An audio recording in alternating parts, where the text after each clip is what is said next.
and business. So, overcome yourself and transform your life. What about people who can't just seem to fall in love with their work or their life? They should begin by dedicating themselves to these very two things. This will incite joy to shine through the hardships that they experience. To love and to devote oneself to something are like opposite sides of the same coin.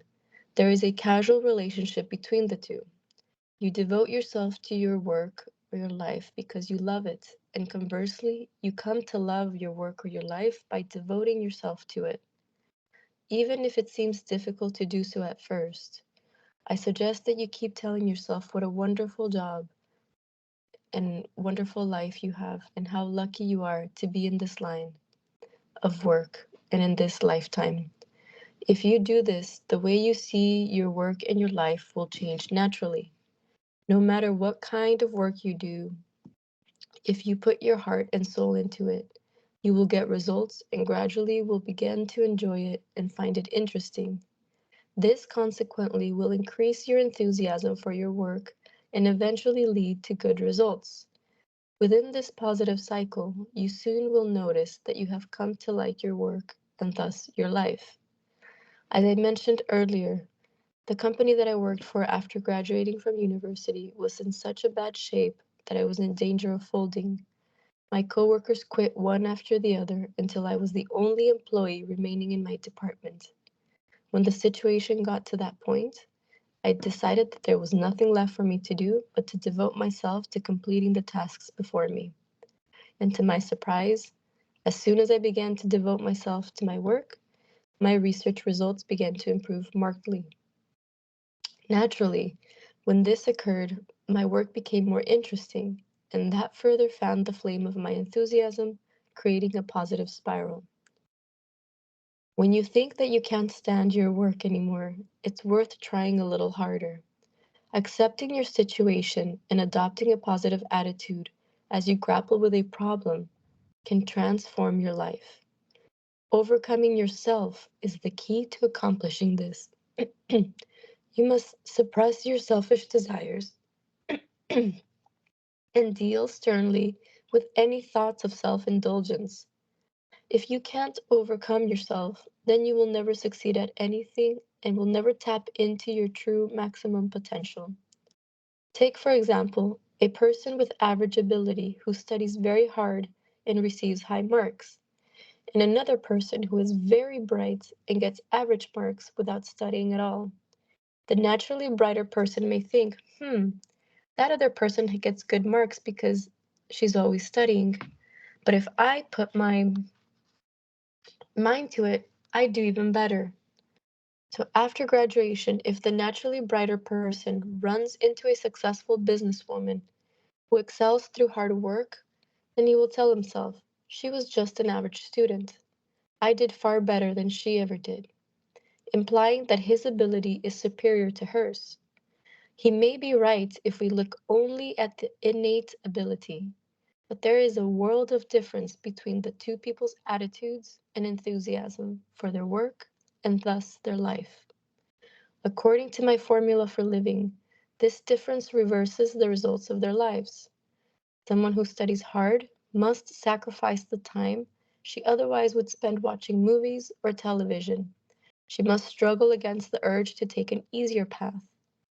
Similarly, success in business results from a person's ability to work diligently and control their desire to take the easiest path. People who view hard workers with contempt are hiding behind their own laziness and procrastination.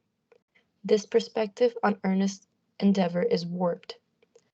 A person with true ability that has the self control to approach their work with simple honesty, someone who succumbs themselves to avoid hard work, regardless of how much talent they might be born with, lacks the ability to develop and utilize their innate capacity for greatness.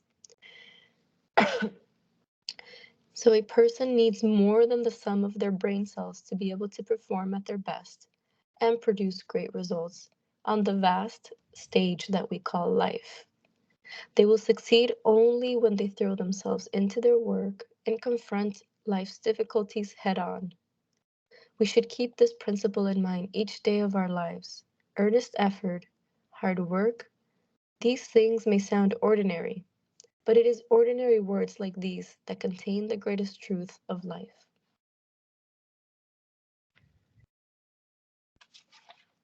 And so this continues the formula that we were talking about before around work and life balance. Work and life are combined by attitude, effort, and um, I'm missing the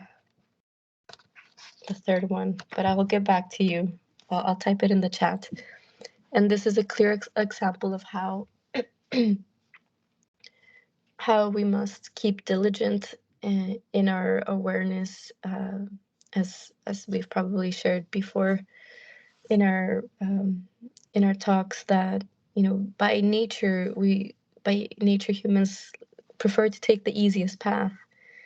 However, when we come to Buddhism, as Buddha has taught me, it's not a casuality. It's not something that just happens by chance. There were many efforts that were created in order for us to meet Buddhism in this way, and that is why to continue on the path is true work. It's not an easy path. I think otherwise people would just sign up and we would have everyone just joining. It takes effort. It takes that diligence and that awareness to recognize when we might be going towards distractions, because it's easy, especially in our earth school. It's easy to get distracted and leave that um, the teachings behind in order to ease our mind, or maybe ease our emotional body, whatever is needed at that time. But as Inamori explains in this excerpt, it sure, you can live a life like that, but when we put our earnest selves and put in the work to learn and to become more aware of our human nature, then all of a sudden those tasks that seemed menial, or that may lack any substance, or that feel boring, start to transform. And in that way, when we transform our attitude, then we start to live in a world, as I think the phrase for today was to interpret everything positively. So when we start to adopt that lens, all of a sudden our world starts to change, and we're able to move into the world with those experiences where they become positive, and we in turn start to love what we're doing, or whether it's in work or in our life, and how we're living our life. So that's my interpretation for today. Thank you so much. Thank you so much, Estefania, for sharing with us. What a wonderful message for this morning. We appreciate, your sharing with us. When I look back in my 20s, I felt so lost which direction to move forward towards. And yeah, there were such people like you and who share this kind of positive message, giving us hope that the seeker shall find, even though we might not have any clue about the ultimate result, but the seeker shall find. And then just putting the effort with a positive attitude, and then heading life's challenges, I'm facing life's challenges head on.